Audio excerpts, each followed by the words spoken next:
Top 15 ranked welterweights square off in the main card, UFC 283. We have Killcliff FC's own Durinho, Gilbert Burns, taking on the Haitian Sensation, Magny. And with Magny's last win, he became the all-time winningest welterweight in UFC history, eclipsing Georges St-Pierre. He's also the fighter with the most decision wins in UFC history. He's like Cy Young, though. He's a stat accumulator. I brought this up earlier. You have to look at fighters in their primes. The wild thing about Magny is he went on one of the better win streaks in the welterweight division at one point. I believe it was 7 fights in a row before he ultimately ended up fighting Demian Maia. And at that point, Demian Maia was the ultimate hot knife through butter. But still, for Magny, he was on one of those runs in his career. And this is a strange stage for him. And the weird thing about this fight, not to hijack your part, but Magny, to me, at this stage of his career, is best suited to fight guys like 2 fights ago when he fought Shavkat Rakhmonov. Fight these sort of unknown guys who can, this is going to sound bad the way I'm about to say it, who can exploit some of your weaknesses. Because Magny's a super well-rounded fighter. He's pretty good in every area. He's a good wrestler. His grappling's good, especially offensively. His striking's pretty good. He's not the most powerful guy, but good he's at getting good back volume. up to his feet. Exactly. Normally. Magny has all of those really nice skills you look for in a mixed martial artist. But when he fights specialists, we normally tend to see what happens. They use that one specialty and they have a lot of success. That's why I like Magny fighting a lot of prospects, so we can learn more about those prospects.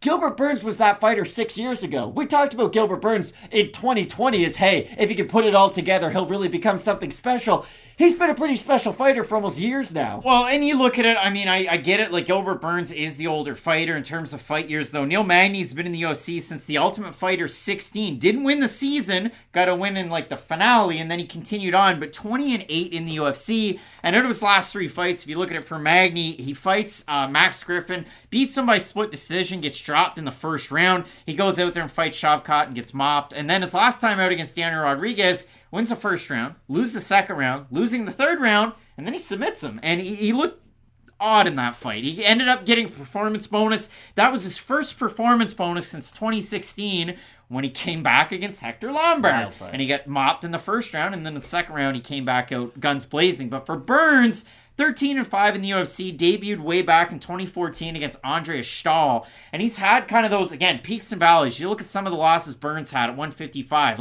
He lost to Dan Hooker.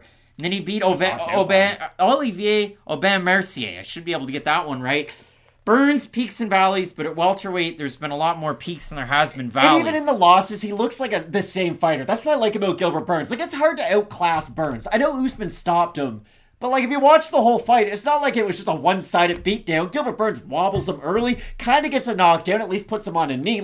Gilbert Burns had success in that fight. You don't need me to tell you how good he looked against Khamzat Chimaev his last time out. And this is what I like, too. He took time off after the Khamzat fight. I brought this up about Gregory Rodriguez. Gregory Rodriguez won a fight earlier, later on last year, but about 4 months ago where he took a lot of damage. Gilbert Burns, it was a close fight. I didn't think he won it, but he did take quite a bit of damage in that matchup, so it is nice to see him give himself time to heal. And again, that was a fight of the year early in 2022. The win that Burns had before that against Wonderboy Thompson, he kind of wrote down the blueprint for Bilal Muhammad. Take the guy down. Hold him down. It's easy, but it's not that easy. So yeah, it was not a great fight. But when it comes down to this one, Magny, in his last 3 fights, again, it's been a little wishy-washy. And for Burns, you could say the same thing. But again, Burns fought for the title, beat Wonderboy, who looked great against Kevin Holland his last time out. And then in his last fight, a fight of the year where he got dropped early against Chimaev. He landed great shots against him in the second round. The third round was kind of just all hell broke loose. So a really fun fight in this one. This is the one where I want to see what the fans are thinking on this one because Burns is actually a pretty heavy favorite. I will say that if it was 5 rounds, I would say Magny has a better chance. Gilbert Burns throws a lot of power shots, and in a 3-round atmosphere, I think he can go a hard 15 minutes. I do worry about Gilbert Burns in that 20th, 25th minute, just because he puts so much behind all of his shots. The good thing about Magny is he's going to pepper away at you from long distance, sort of like the male Caitlin Chukagian, if you will. Now, he's going to play on his feet a lot more. But I think you'll agree with me on this. Isn't this fight going to look a lot like the RDA fight with Magny? What did RDA do? Kicked him in the leg, dropped him from the leg kick, got on top of him, submitted him. Gilbert Burns is way better than Neil Magny at kicks, especially. Like, he throws them. Neil Magny's not much of a kicker. He'll throw a prodding body kick every now and then. And jiu-jitsu-wise, these men are not on the same planet. And not that Magny will struggle from the same position, but where was RDA so active at such a height disadvantage, reach disadvantage? He gets it down, and then he's in half guard, and Neil Magny was just kind of fish out of water on his back. So we're actually going to throw this on over to you folks. At Fight Night Picks over on Instagram. We threw the poll out there before the fight. Matt, what would you say the fans are thinking on this one? I think Gilbert Burns is going to be a sizable favorite, to be honest. I think people are down on Magny based off the Shavkat performance. I think a lot of people are going to remember that. Shavkat's pretty hot right now. And for Burns, he lost his last time out, but again, lost no stock. I think it'll be over 75 for Burns. 91% of the fans going with Gilbert Burns to get the win. I have Gilbert Burns in this one, and my reasoning on this one is if you look at Neil Magny in just those last 3 fights, and you can kind of forget the fight that he had against Shavkat just a little in this respect. Really close fight against Max Griffin, who dropped some early, didn't respond to the shots all that well as that fight went on. Didn't respond well against Shavkat.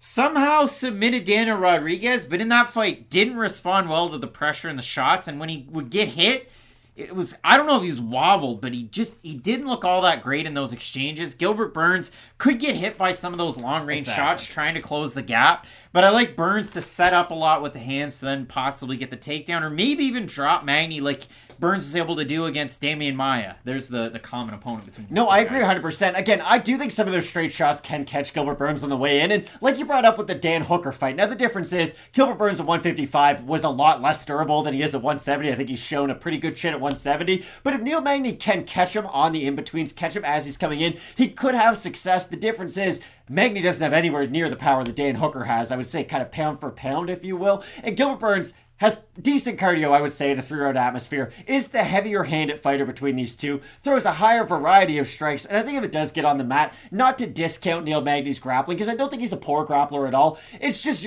like anybody in the world's going to have a hard time with Gilbert Burns on the mat. So I think Gilbert Burns is going to win this fight, but I'll say this, I think it's going to be closer than the odds do suggest. I think Gilbert Burns is really going to have to work for this one. Both of us going with Gilbert, Durinho, Burns in the matchup. Title fights up at the top. Figueiredo taking on Moreno. Teixeira taking on Sweet Dreams, Jamal Hill. You're not going to want to miss it. Keep it locked in with Fight Night Picks, we always say. Let's get into it.